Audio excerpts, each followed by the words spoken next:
Perfecto, pues muchísimas gracias por la invitación. Es un gusto para mí estar participando en estas terceras jornadas que organizas y pues con todo el gusto de poder compartir un poquito de la experiencia de los trabajos que hemos realizado tanto en Michoacán, en el sur de México, en Chiapas y bueno, también una colaboración que tenemos muy fuerte con la Universidad de Stirling que ya van a ver más adelante. Y la intención de este trabajo precisamente no es revisar como tal lo que sería el cultivo de tilapia, porque Denise va a hablar sobre eso, el cultivo de tilapia en jaulas flotantes. Entonces yo voy a hablar un poquito acerca de una propuesta de creación de áreas de manejo acuícola, ¿no? En el sentido de cómo debemos de organizar nuestro trabajo, cómo debemos de orientar la selección del sitio para poder establecer una unidad de cultivo que sea exitosa, pero sobre todo que sea amigable con el medio ambiente. Estamos viviendo ahorita momentos muy difíciles, muy críticos en la región de Chiapas. Hay un problema muy serio de desánimo, de descontento por problemas de enfermedades, de manejo, etcétera, y también por costos, ¿no? Estamos viendo una situación muy compleja donde la pesquería y la acuicultura van en caminos diferentes y esto nos pega muchísimo en la cuestión de mercado. Y evidentemente esto también tiene mucho que ver con la situación de la selección del sitio y los costos de producción que conllevan el cultivo de tilapia, pero eso lo vamos a ver un poquito más adelante. Entonces, déjenme avanzar aquí. No voy a indagar mucho en la especie como tal, ¿no? Sabemos que la tilapia es una especie muy importante que a nivel mundial es la segunda especie más importante en acuicultura y es una industria a nivel global que genera más de 8.000 millones de dólares, ¿no? Es una especie altamente tolerante, se decía que era resistente, pero ahora vamos a ver que no es así, que hay presencia de patógenos de enfermedades serias que pues pueden llevar a afectarnos el cultivo y siempre se le había puesto esa banderita de que era muy tolerante. Sin embargo, bueno, esto es interesante porque al ser la segunda especie más importante en producción a nivel global, nos ayuda a contribuir con la generación de alimentos, sobre todo inocuos para el consumo humano. Voy a poner aquí el señalador. Y bueno, aquí hay dos grafiquitas que me gustan mucho, ¿no? Una donde podemos ver, de acuerdo a información de la FAO, que la producción de pescados, ¿no? Ya rebasó por primera vez en 2013 la producción de carne roja, ¿no? Eso es muy alentador porque quiere decir que los que estamos trabajando en la parte de acuicultura, en la parte de tilapia, en la parte de especies acuáticas, pues va a jugar un papel fundamental para la contribución a la alimentación global, ¿no? Y hace un par de días acabamos de rebasar la población de 8.000 millones de habitantes. Entonces eso implica pues más bocas que tenemos que darles de comer.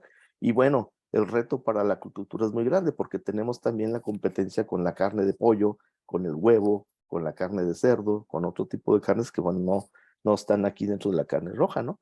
Y pues aquí podemos ver en esta gráfica de la derecha que es básicamente de una gráfica que tomé del estado del arte de la pesca y la acuicultura del 2020. Y es básicamente cómo se ha incrementado el aporte de los productos de origen acuícola en la alimentación. Y vemos cómo desde el 1968, ¿no? El incremento, el aporte que está brindando la acuicultura es cada vez mayor. Y en este último reporte se demuestra que ya la acuicultura, los alimentos que se originan por acuicultura rebasó, ¿no? Por mucho los alimentos que se generan por pesquería, ¿no? Sin embargo, pues esto implica un gran reto porque quiere decir que cada vez estamos cultivando de una manera más intensiva, que queremos hacer un mejor aprovechamiento del recurso y pues eso implica tener retos importantes, ¿no? Obviamente en México no es la excepción, hemos estado visitando otros países, sobre todo Guatemala, en contacto con los colegas de Honduras, de Perú, hemos dado también participación en seminarios como este y vemos que los retos son muy similares, ¿no? Aquí en esta grafiquita, que es la última información que tenemos disponible para la producción de tilapia en México, en acuicultura, porque desafortunadamente en México combinamos la producción y a veces es muy difícil separar cuánta producción se origina a partir de las pesquerías que nos están pegando muy duro en el costo, en el valor del mercado que pueda tener nuestra tilapia cultivada a través de la acuicultura. Vemos que el último reporte, que es del 2017, se generaron cerca de arriba de 80.000 toneladas de tilapia, ¿no? Sin embargo, en estos años subsecuentes de 18, 19, 20, 21, 22, hubo un incremento un poco importante pero estos últimos 2 años ha habido una caída importante en la producción de tilapia, fundamentalmente en Chiapas, por estos problemas que mencionábamos de mortalidades, de enfermedades recurrentes, de mala calidad del agua, que se le atribuía a una mala calidad del agua, pero lo que pasa es que, bueno, hemos estado produciendo de manera muy intensiva, aprovechando al máximo el recurso que tenemos y obviamente pues no aplicando buenas prácticas de producción acuícola. Y hay un colapso, va a haber una caída importante en la producción de tilapia a nivel nacional. Y si ustedes se fijan en los comentarios, en los grupos de WhatsApp, en los grupos de las redes sociales, la gente está desesperada por vender su producto, ¿no? Se trató de hacer una, detonar también la industria de cultivo de bagre en México y también se está padeciendo muchísimo en la venta de estos productos, ¿no? Y hay que recordar que, bueno, los costos en el mercado, pues en buena medida están regulados por la apertura o el cierre de las pesquerías en los grandes embalses, ¿no? Como el embalse de Aguamilpa, el embalse del Infiernillo, que genera algo de tilapia, pero que no podemos competir, ¿no? La producción acuícola con la captura, ¿no? Y entonces ahí es muy importante el poder definir una política pública que nos permita asegurar, ¿no? La inversión del sector productivo a través de la acuicultura, ¿no? Y obviamente esto nos lleva a tratar de producir más, ¿no? Entonces tenemos retos importantes. Hace un momento Rubén mencionaba que estamos colaborando con INAPESCA de manera muy cercana y con regularidad se tienen reuniones con ellos para poder incentivar la producción acuícola, para poder buscar los medios de producir más alimentos, ¿no? Sin embargo, yo en repetidas ocasiones mencionaba en estas reuniones del comité que sí tenemos que producir más alimentos, pero que tenemos y debemos de ser más eficientes en la producción de estos alimentos. Entonces, no es producir por producir de manera rápida, ¿no? Es cómo debemos de producir de manera eficiente. Y una de las herramientas muy importantes que tenemos es aplicando precisamente el enfoque ecosistémico a la acuicultura. Y aquí básicamente lo que buscamos, que esto es un trabajo que no es nuevo, tiene ya 8, 9 años que se empezó a presentar este tipo de información a través de la FAO. Y lo que se está buscando precisamente es cómo podemos integrar la producción acuícola con el entorno, ¿no? Y trabajar de manera organizada para que se sigan manteniendo los servicios ecosistémicos, ¿no? Es decir, no afectar en la medida de lo posible el medio ambiente. ¿No? Y obviamente también en este enfoque la cultura debe mejorar el bienestar humano, es decir, traer un bienestar, traer una riqueza, traer un desarrollo a las comunidades, ¿no? Y equidad para todas las partes involucradas, ¿no? Vamos a ver más adelante un ejemplo de una área que se está produciendo tilapia de manera impresionante y que ha sido un área que ha estado abandonada, marginada, ¿no? Normalmente cuando se crean los embalses, cuando se crean las presas, pues se desalojan comunidades, hay movimientos de comunidades, de poblaciones y las actividades que se desarrollaban en esas áreas cambian. Y entonces tenemos que aprovechar esta oportunidad de tener un agua almacenada para poder trabajar con acuicultura o con pesca, pero de una manera muy organizada, ¿no? Y obviamente, pues la acuicultura debe desarrollarse en un contexto con otros sectores, ¿no? Altamente vinculado a las políticas públicas y buscar las metas para un bienestar común, ¿no? Y aquí es donde realmente hemos incidido mucho en el INAPESCA, se está buscando cómo se pueda armonizar de manera adecuada el trabajo vinculado con CONAPESCA, INAPESCA y otras entidades que vamos a ver más adelante para que la acuicultura pueda seguir desarrollando ese bienestar. Ahorita hay mucha queja porque ha habido cierto reducción de apoyos, de reducción de programas que anteriormente beneficiaban al producto. Ahora existen muy pocos programas y los retos ambientales y los retos para poder producir de manera exitosa y sustentable, pues son cada vez mayores. Entonces, todo este contexto del enfoque ecosistémico se debe basar en la sostenibilidad, ¿no? Es decir, garantizar que en las siguientes generaciones puedan desarrollar la misma actividad y que tengan las mismas condiciones para producir. Y evidentemente vamos a tener que producir más y ser más eficientes en la producción de estos alimentos. Y obviamente todo esto nos lleva a que nosotros debemos de partir, ¿no? En la producción acuícola con un fundamento importante que es la capacidad de carga, ¿no? Y aquí es muy, muy importante porque es algo que hemos venido dejando de lado, ¿no? Se ha venido incentivando la producción acuícola en todos los sentidos, independientemente de la especie que queramos trabajar, pero nos estamos olvidando precisamente de este enfoque ecosistémico. ¿Cómo podemos trabajar de manera adecuada sin impactar el medio? Y entonces eso nos lleva a pensar entonces, pues en tratar de buscar una definición de qué es la capacidad de carga, ¿no? Cuando se trabaja en estanquería, cuando se trabaja en envases, el término puede variar un poquito, ¿no? Y a veces puede llegar a generar confusión, ¿no? ¿Por qué? Porque estamos en el entendido que la capacidad de carga es cuál es el tamaño máximo de población que yo puedo sostener en un área determinada, ¿no? Independientemente si es una jaula, si es una presa, si es un estanque. Pero sin embargo, cuando tenemos una presa, tenemos peces fuera del agua que viven libremente, tenemos comunidades biológicas que están fuera del agua, que están ahí, que también están compartiendo ese recurso. Cuando tenemos un estanque, pues son los peces que nosotros ponemos y otras comunidades que se dan ahí de zooplancton, fitoplancton, y tenemos que tomarlas en cuenta también. Entonces aquí lo que buscamos es buscar cuál es ese tamaño máximo de producción que podamos generar.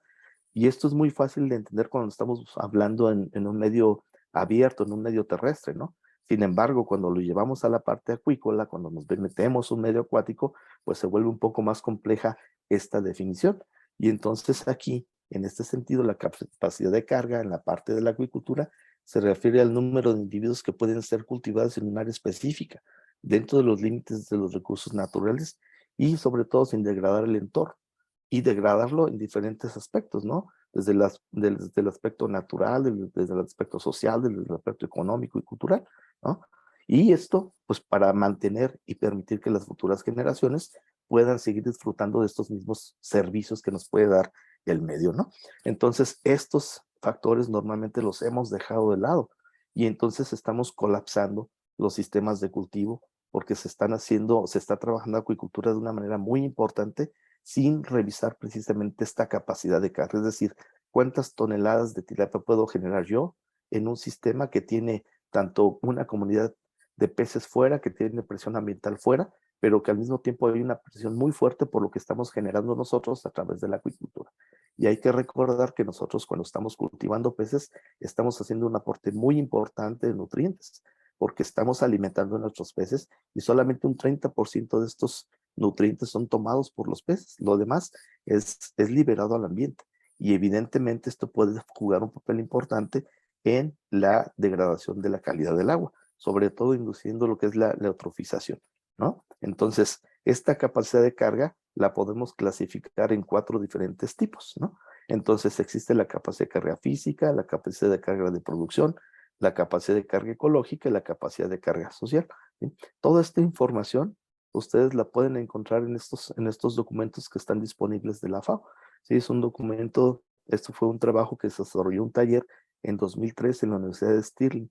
Y bueno, hubo una serie de investigadores, de profesores que compartían sus experiencias sobre capacidad de carga, ¿no? Entonces, la capacidad de carga física básicamente considera la selección del sitio.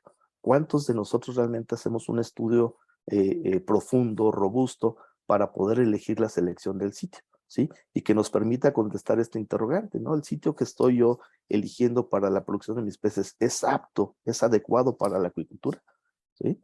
Y para eso se requieren hacer estudios dependientes de accesos, de calidad del agua, de topografía, de batimetría, de corrientes, de vientos, etcétera. Y normalmente, cuando vamos al campo, nos damos cuenta que los productores eligen el sitio, pues en la zona más cercana a su orilla, a su casa, a su terreno, ¿no? Y entonces esto prácticamente compromete una buena selección del sitio. Y una mala selección del sitio me va a comprometer mi cultivo, ¿sí? Entonces, para la capacidad de carga y en la buena selección del sitio, pues se toma en cuenta los aspectos del ambiente, la especie a cultivar y el sistema de producción. ¿Se acuerdan que hace un momento yo hablaba del bagre? Se hablaba que el bagre es una buena especie para el cultivo, sí, pero el mercado es muy reducido y se ha expandido el cultivo de bagre fuera de las regiones que normalmente se cultivaban bagre y ahorita el mercado está colapsado. En Chiapas se produce algo de bagre, en Michoacán se produce bagre, en Tamaulipas se produce bagre, pero el mercado es muy limitado. Y esto obviamente va a incidir en si yo estoy haciendo una buena selección de la especie para mi cultivo. Y estas variables, como yo mencionaba anteriormente, son estudios muy robustos que tenemos que hacer de la disponibilidad de agua, en tanto a calidad y cantidad, ¿sí? El acceso al agua, ¿no? Y esto es un punto muy importante que también normalmente dejamos de lado. ¿Por qué? Porque tenemos que estar nosotros con todos los documentos en regla para mi buena operación de mi unidad de producción. Esto tiene que ver con permisos de acuicultura de fomento, con concesiones acuícolas, dependiendo de donde yo esté, o con permisos de uso del agua adecuados, ¿no? Para poder tener una autorización oficial para poder instalar mi unidad de producción. Obviamente debemos de contar con nuestro Registro Nacional de Pesca y Acuicultura, y en muchos estados también nos piden la información sobre la manifestación de impacto ambiental, ¿no? Y estudios obviamente de calidad del agua, batimetría, que esto es fundamental, porque cuando queremos hacer cultivos con jaulas flotantes, normalmente lo que estamos aprovechando es el volumen, ¿sí? Una área donde tenemos nuestra jaula y hacia abajo 3, 4, 5 metros, dependiendo precisamente de la profundidad del sitio y qué condiciones tiene esta agua, ¿no? Precisamente estudios de calidad del agua y de corrientes. ¿Por qué? Porque de ahí va a depender con qué regularidad se hace un cambio total del volumen de agua que dónde están mis peces, ¿no? Y qué agua está entrando a ese cultivo que yo tengo. Estudios sobre vientos, oleaje e infraestructura, ¿no? Esto es lo que comprendería la capacidad de carga física para poder determinar si mi sitio de cultivo es apto o no para el cultivo de tilapia. Y después, el siguiente nivel es la capacidad de carga de producción. En este caso, la producción máxima que se puede generar en una ubicación seleccionada. ¿Sí estamos? Es decir, ¿cuánta tilapia puedo yo producir aquí? ¿Sí? Si caben, si son 5 hectáreas, ¿cuántas toneladas puedo producir? ¿No? Es, es una estimación de la máxima producción factible, ¿eh? Y su ciclo, ¿no? Es cuánto puedo producir. Pero ojo, hay que tomar en cuenta que aquí estamos haciendo a un lado los aspectos ecológicos. Estamos olvidándonos de en qué condiciones está esa calidad del agua, en qué condiciones está de nutrientes esta agua que yo voy a usar. Y hay que tomar en cuenta que si yo uso al máximo el potencial del área que yo tengo sin tomar en cuenta el aspecto ecológico, pues va a ser contraproducente. Y normalmente a nivel de granja se hace este trabajo de capacidad de reproducción, tiene que ver con el nivel de granja o de una zona acuícola. Y esto vamos a ver más adelante una propuesta de áreas de manejo acuícola. Y entonces, para poder estimar esta capacidad de carga, se toman en cuenta variables como la intensidad de la producción, cuál va a ser mi densidad de cultivo, qué tipo de jaulas voy a usar, cuál va a ser mi volumen de producción, cuánto alimento voy a incorporar, precios, tamaño del producto para el mercado, etcétera, ¿no? Y entonces nosotros podríamos estimar cuál es la producción máxima en un sistema, ¿vale? Ojo, dejando a un lado los aspectos ambientales, ¿no? O ecológicos. Y entonces ahora sí, vamos a esta capacidad de carga ecológica, que para mí es muy importante. ¿Por qué? Porque es la que nos va a regular, es la que nos va a permitir tomar una decisión de cuántas toneladas de tilapia yo puedo producir, o de bagre, o de trucha, o de lo que sea, en un área determinada.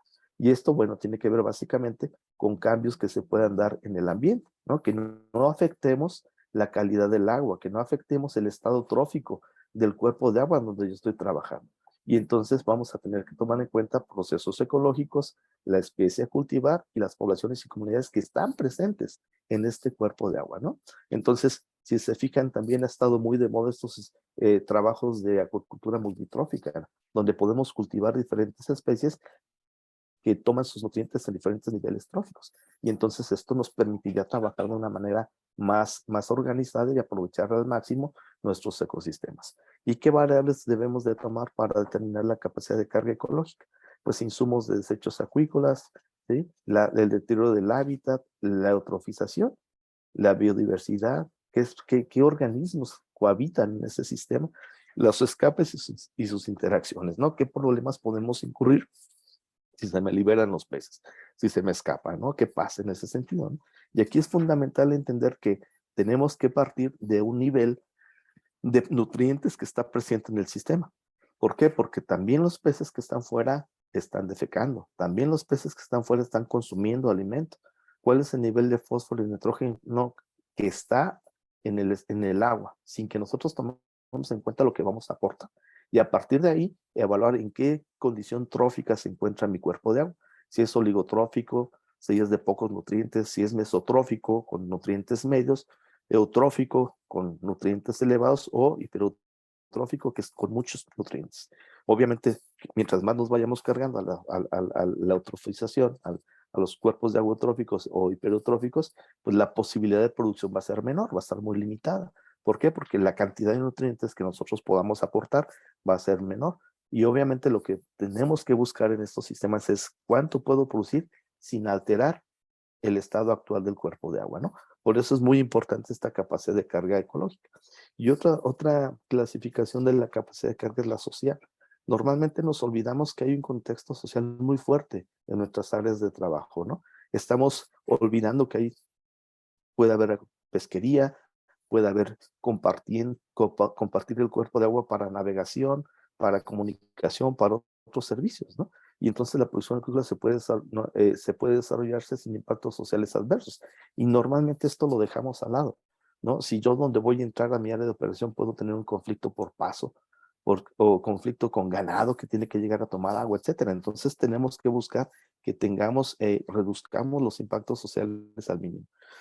Obviamente, normalmente esto lo dejamos al lado y vienen problemas fuertes como los que se han presentado con algunas empresas grandes, ¿no? Conflictos sobre el uso del agua y tierra, inclusive entre los mismos productores acuícolas, ¿no? ¿Por qué? Por espacios, porque nos estamos repartiendo de manera inequitativa los espacios en algunas ocasiones, o porque simplemente son organizaciones de cooperativas pesqueras o acuícolas y no permiten que estos terrenos de alguna manera se puedan utilizar, cuando realmente no todo ese cuerpo de agua está concesionado para ellos, ¿no? Entonces hay mucho trabajo que se tiene que hacer en ese sentido, ¿no? Hay que ver también aspectos de empleo, ¿no? ¿Dónde va a estar la mano de obra que va a trabajar en mi unidad de producción? ¿Qué tanto puedo beneficiar yo al sector social de esta manera? El bienestar que hablábamos hace un momento, ¿no? ¿Cómo realmente podemos mejorar la calidad de vida de las personas, ¿no? Su nivel de vida, que estén mejor nutridos, mejor alimentados, mejor vestidos, con mejor vivienda, etcétera. ¿No? La aceptabilidad de las comunidades locales de una empresa que se pueda presentar o de una actividad acuícola que no impacte su tranquilidad.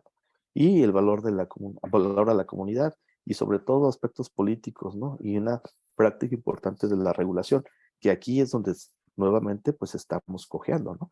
Porque si ustedes revisan cuántas gentes que estamos haciendo acuicultura, estamos realmente trabajando en la legalidad, ¿no? Y esto es un problema muy fuerte, ¿no? Y bueno, por esta razón, nosotros estamos tratando de empujar, de detonar estas áreas de manejo acuícola, ¿no?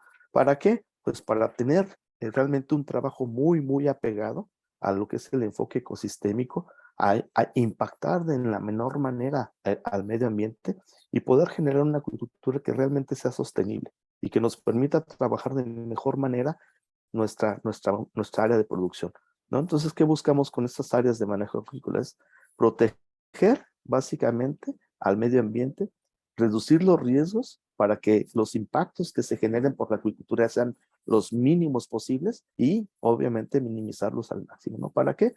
Para poder garantizar un uso adecuado de los recursos naturales en las futuras generaciones, ¿no? Si se fijan, este tipo de información no es muy nueva.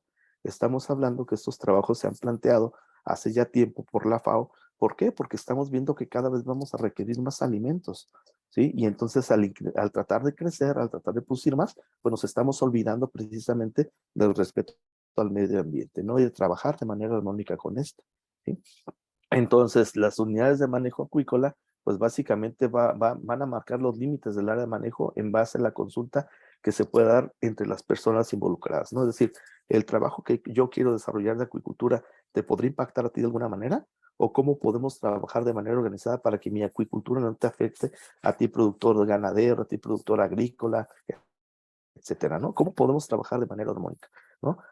Busca también el establecimiento de una entidad de manejo de área que involucre a las comunidades locales. ¿Para qué? Para mitigar precisamente estos tipos de problemas, ¿no?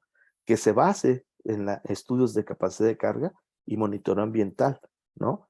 Fundamentalmente estudios de capacidad de carga ecológica, que nos digan exactamente cuál es el nivel máximo de producción que yo puedo tener sin afectar el estado trófico de este cuerpo de agua, ¿no? ¿Para qué?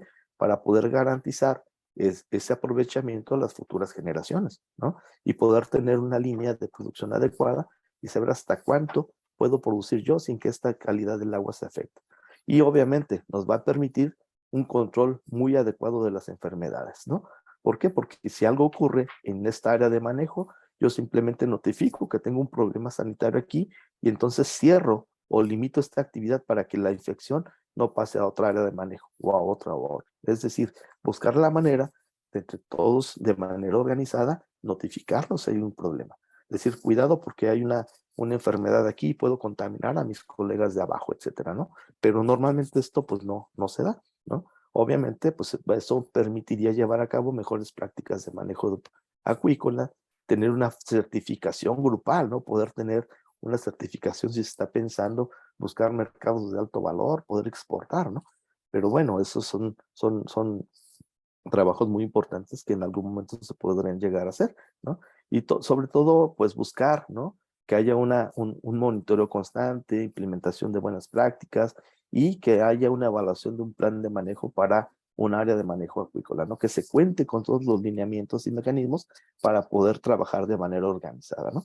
Y obviamente por eso hemos estado vinculados de una manera muy cercana con el sector que toma las decisiones en este país, ¿no? Sobre todo INAPESCA, hemos estado muy cerca con INAPESCA, hemos estado apoyando al INAPESCA con cursos de capacitación para su personal, sus profesionales, porque ellos son los que determinan y dan las opiniones técnicas para CONAPESCA en torno a los permisos de fomento y a las concesiones acuícolas.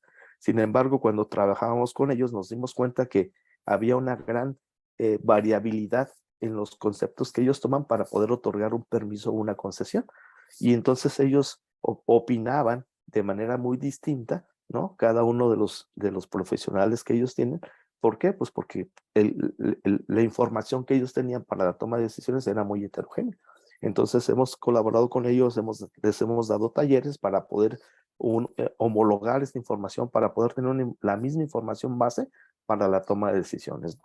Y entonces les dimos un curso de capacidad de carga y zonación y ahora estamos buscando cómo trabajar con CONAPESCA para que ellos también regulen de manera importante la información que le solicitan al productor para los permisos de acuicultura de fomento o para las concesiones, porque es muy distinta, ¿no? Cada una de estas dos solicitudes de información que se piden. Y entonces la información que le llega a los profesionales que dan estas opiniones técnicas es muy diversa y no les da la información necesaria para poder decidir si ese proyecto va a impactar o no, ¿no? El estado trófico del cuerpo de agua o de qué tamaño va a ser el impacto que pueda tener esta operación.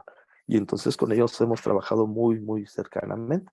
Ahora, yo hablaba hace unos momentos, ¿no? Que era bien importante el poder buscar esta vinculación con las diferentes entidades que regulan o que están vinculadas de alguna manera a la producción. Obviamente sabemos que nuestra cabeza de sector es CONAPESCA, ¿no? Que depende de la SADER, el INAPESCA, que es el brazo científico técnico de CONAPESCA, y que es lamentable que se esté pensando que se pueda desaparecer a la INAPESCA, porque entonces, ¿quién va a hacer el trabajo de ellos, no? Se está buscando que haya una que se fusionen, pero en realidad no creo que pueda ser posible, porque el trabajo que hace INAPESCA, pues es muy importante para la toma de decisiones, ¿no? Y también entran en juego aquellas entidades que tienen la concesión del agua y que normalmente nunca les tomamos opinión para saber si mi actividad acuícola puede afectar la operación de una hidroeléctrica o de un vaso regulador de agua. Y entonces nosotros asumimos que con la pesca me da mi concesión o que me da mi permiso de acuicultura de fomento, pero yo no sé si CFE o con agua puedan estar siendo afectadas. Y esto es una falta de comunicación muy importante que se puede dar y que la operación de una hidroeléctrica pueda ser afectada, que la infraestructura de una central hidroeléctrica pueda ser dañada, pues es de mucho riesgo. Y entonces CFE tiene que ser siempre tomada en cuenta y con agua para la operación de la actividad acuícola. Es decir, yo voy a trabajar en esta zona, ¿te afecta o no te afecta? ¿Tengo riesgo o no tengo riesgo? O yo estoy en riesgo, porque si estoy muy cerca de un vertedero de demasías y de repente viene una avenida muy fuerte y tienen que abrir las compuertas, pues la CFE no se va a esperar a que digan, bueno, quiten sus jaulitas porque voy a tener que abrir mis vertedores. Ellos tienen que abrir porque tienen que abrir los vertedores de demasías. Y entonces, pues ellos no les va a importar si se van una, dos, tres jaulas ahí, ¿no? El problema es qué pasa si esta infraestructura daña la infraestructura de CFE, ¿no? estaríamos en un alto riesgo, ¿no? Y entonces ahí se habría daños muy fuertes. Y CFE ha manifestado en el caso de Infiernillo que en muchas ocasiones no se le toma opinión para decir si la actividad acuícola que se puede desarrollar, cuáles son los límites que ellos pueden mantener para garantizar sus buenas operaciones, ¿no? Y obviamente, pues la Conagua pasa exactamente lo mismo, porque hay que recordar que cuando se crean los embalses, o son concesionadas para riego, control de avenidas, o son concesionadas para la generación de electricidad. Que podamos utilizarlas para hacer acuicultura es otra cosa. Sin embargo, la concesión de esa agua la tienen estas instancias. Entonces, si se les toma opinión a ellos, pues ellos pueden decir, bueno, sí, puedes hacer acuicultura y es muy bueno que la hagas, pero fuera de esta zona que no ponga en riesgo mi funcionamiento. Y también, evidentemente, pues el Senacica, a través de todo el trabajo que ellos hacen, pues que puedan apoyar, puedan vincular de manera fuerte la producción acuícola en nuestro país. Y yo puse aquí también la Comisión de Áreas Naturales Protegidas de la Semarnat. ¿Por qué? Porque en muchos de los cuerpos de agua donde estamos haciendo acuicultura, pues hay zonas con alguna nivel de protección, reservas de la biosfera, parques naturales, etcétera, y hay que tomar en cuenta si la actividad acuícola no compromete el plan de manejo de esta área natural protegida, ¿no? Y entonces, si trabajamos todos en armonía, evidentemente el productor tendría que estar en medio, trabajando con todos, interactuando con todos, y también las instancias de educación superior, de investigación, que estamos haciendo trabajos para fortalecer la actividad acuícola en el país. Entonces, de esta manera, pues el enfoque ecosistémico, una producción bien planeada, bien fundamentada, nos va a permitir avanzar. Entonces, se cuentan con los lineamientos ya en diferentes idiomas. Este manual que vemos aquí está traducido al español, lo pueden encontrar y pueden tener información de selección de sitio, de propuestas de zonas de manejo acuícola, etcétera.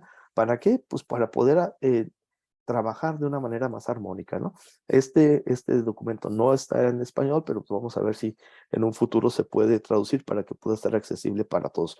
Pero también hay lineamientos, ya tenemos mucha información para poder tener una buena selección de sitio y poder garantizar que los cultivos que vamos a hacer sean realmente exitosos. De lo contrario, vamos a estar fracasando.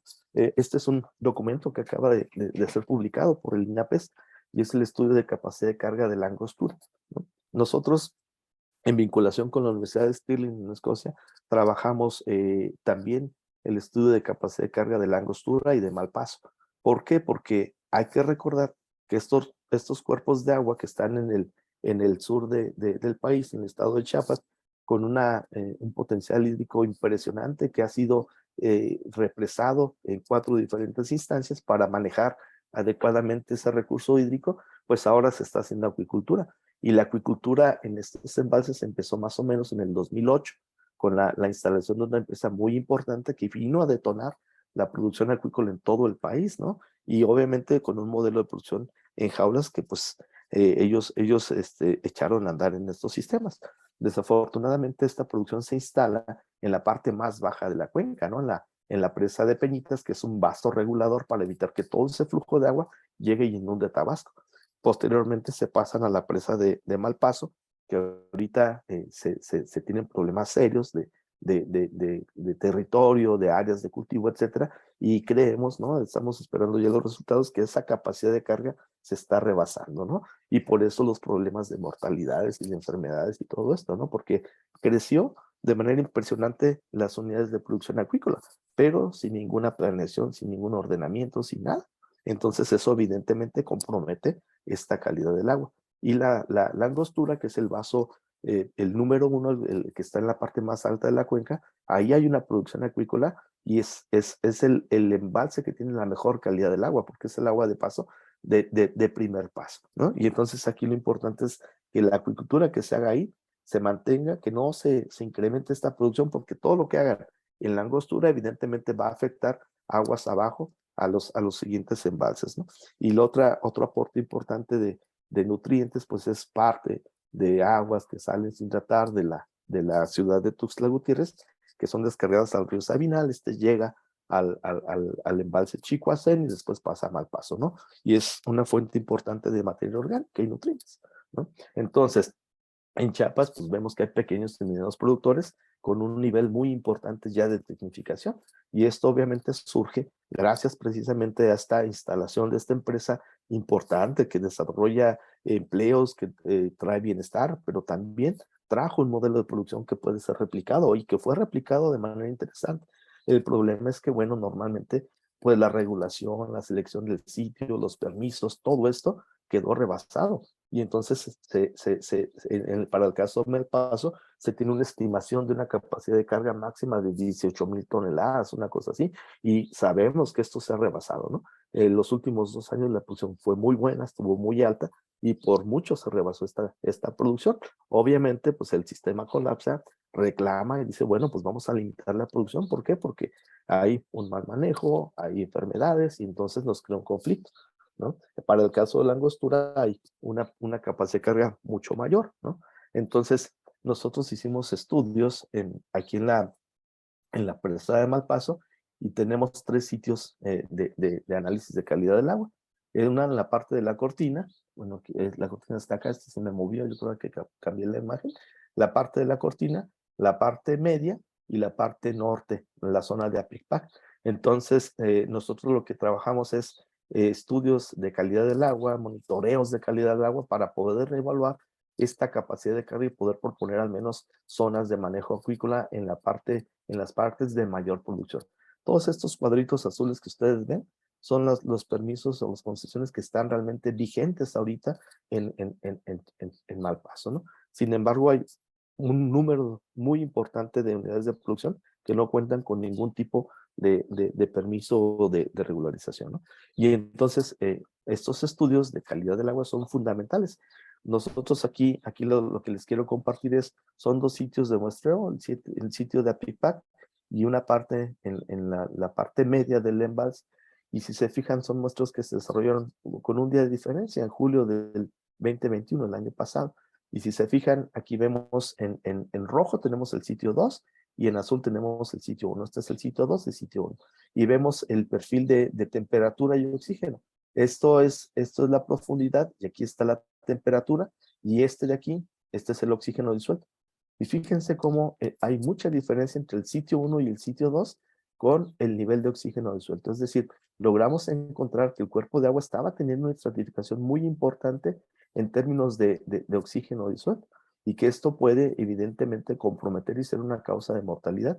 Hay una baja dramática a los 11 metros en el sitio 2, y vemos que hay una baja de prácticamente 6 miligramos por litro a 2 miligramos por litro en 1 metro de profundidad, ¿no? Obviamente, para que se pueda definir un gradiente térmico importante, una termoclina, tiene que ser un grado de diferencia, pero vemos que hay un factor importante en la concentración de oxígeno que me puede representar mortalidades, y el sitio de mayor carga de producción precisamente es el sitio 2, es donde hay mayor producción, ¿sí? Acuícola, el sitio 1 y el sitio 2. El sitio 1 está acá en la cortina, y de hecho el sitio 1 está aquí en la cortina, perdón, bueno, es 1, 2 y 3, pero aquí le pusimos 1 y 2 para ejemplificar.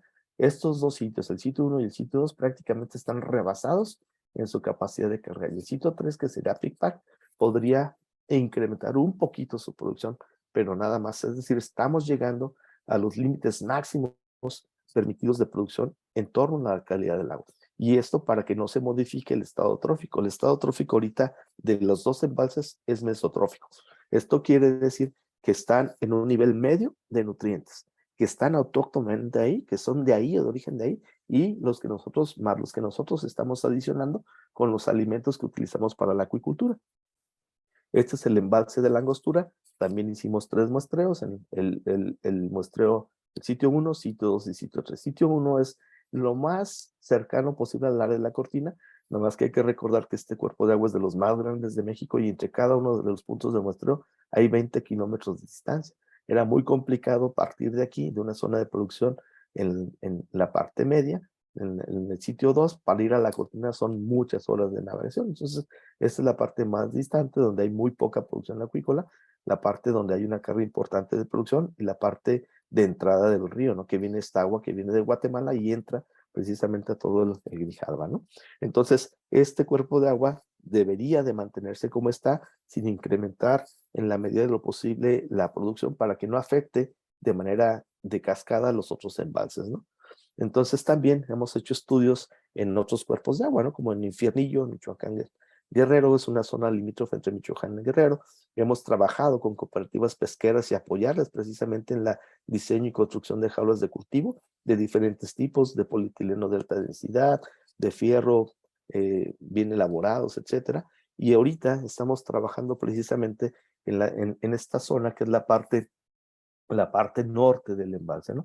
¿Por qué? Porque en 2013, 2014 empezamos a detonar la actividad acuícola de este cuerpo de agua que fue el principal productor de tilapia en América Latina. El embalse de Infiernillo llegó a producir cerca de 20,000 toneladas de tilapia, ¿vale? Sin embargo, la pesquería se colapsó y ahorita se producen, si acaso, 3,000, 4,000 toneladas, ¿no? Se mantiene la producción, pero con una tilapia muy pequeñita, una tilapia muy chiquita que solamente se utiliza para sacar filetito y venderla como filete en Ciudad de México, Guadalajara o Monterrey, ¿no?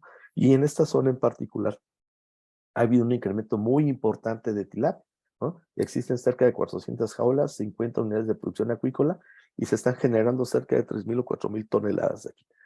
Entonces, lo que queremos es precisamente que este sistema se trabaje y se pueda gestionar un área de manejo acuícola para evitar precisamente que incurramos en las malas prácticas de producción, para evitar que el sistema colapse, ¿no? Y que se pueda producir de manera eficiente en la tilapia en este cuerpo de agua.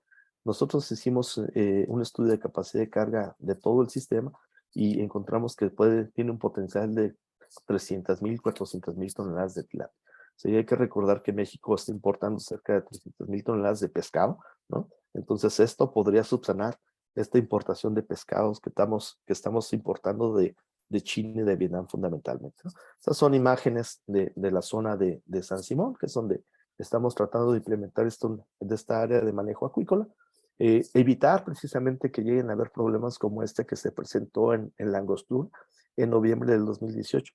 Aquí vemos claramente cómo entraron dos frentes fríos, uno después del otro, el frente frío 9 y 10, y afectó de manera importante la temperatura del embalse. Esto generó que la parte de la cortina, la parte norte, se enfriara rápidamente y hubiera una mezcla de la columna de agua y el agua del fondo, que es anóxica, que no tiene oxígeno, se subió a la superficie y obviamente pues, nos causó una gran mortalidad, ¿no? Cerca de 120 toneladas de tilapia se murieron, pues obviamente esto se debe a precisamente la falta de información para la toma de decisiones de dónde me puedo instalar sin que incurra yo en un problema, ¿no? Sobre todo de mortalidades, ¿no? Y esto se ha repetido en otros cuerpos de agua, como la presa del Gallo en Michoacán Guerrero también, que en varias ocasiones se ha volcado y nos causa mortalidad. Este mayo, de hecho, hubo una mortalidad de alrededor de 50 toneladas, ¿no? Una cosa así. Y en 2018 también hubo una mortalidad de cerca de 100 toneladas de tilapia por precisamente no tomar en cuenta este tipo de información. Entonces, pues básicamente lo que estamos buscando con estas propuestas de creación de áreas de manejo acuícola es que pues, la actividad o el cultivo de tilapia en jaula flotante se desarrolle y crezca rápidamente en México, que evitemos replicar estos errores en la toma de decisiones, ¿no? Y fomentar, ¿no? Las áreas de manejo acuícola, ¿no? Desarrollar estudios de capacidad de carga, sobre todo física y ecológica, para lograr una planeación estratégica a nivel nacional y solicitar información básica de batimetría, corrientes, vientos y calidad del agua para asegurar un buen proyecto al momento de solicitar los permisos de acuicultura fomento o las concesiones acuícolas. ¿Por qué? Porque esta información es la que le va a permitir al técnico de INAPESCA poder opinar de manera objetiva y poder dar su opinión en términos de qué tanto se puede afectar este sistema si hacemos el cultivo o ponemos ese cultivo en esa zona, ¿no? Pero si no hay esta información, ¿cómo puede opinar un técnico? No hay información de base para la toma de decisiones y ahí estamos incurriendo en un error grave. Realizar cultivos intensivos de forma responsable y en armonía con el medio ambiente para asegurar la actividad para las futuras generaciones. Es decir, tomar en cuenta de manera muy, muy seria el enfoque ecosistémico en la acuicultura y aprender, ¿no? De los errores cometidos previamente, ¿no? Ahorita estamos pagando la factura de una mala planeación en el desarrollo de la actividad acuícola en el sureste del país. Entonces tenemos que aprender de estos errores, tenemos que cambiar. Ojo, eso no quiere decir que el sistema esté colapsado, el sistema es muy amigable. Si le damos un poquito de tranquilidad, se puede recuperar, pero tenemos que empezar a ordenar, tenemos que empezar a trabajar de manera muy fuerte con el gobierno para poder tener, ¿no?, un cultivo que realmente garantice, ¿no?, a las futuras generaciones, pues, la generación de alimentos, ¿no? Les dejo mi correo electrónico, si hay alguna pregunta, con mucho gusto las podemos contestar. Este es mi correo electrónico, yo me encuentro ubicado en la ciudad de Morelia, Michoacán, pero trabajo prácticamente en todo el país, ¿no? Nos movemos mucho, estuve trabajando en Chiapas por cerca de 10 meses continuos y hemos trabajado hemos visitado algunos cuerpos de agua en Oaxaca, Michoacán, ya lo tenemos totalmente estudiado y pues estamos a la orden por cualquier inquietud. Muchísimas gracias por su atención.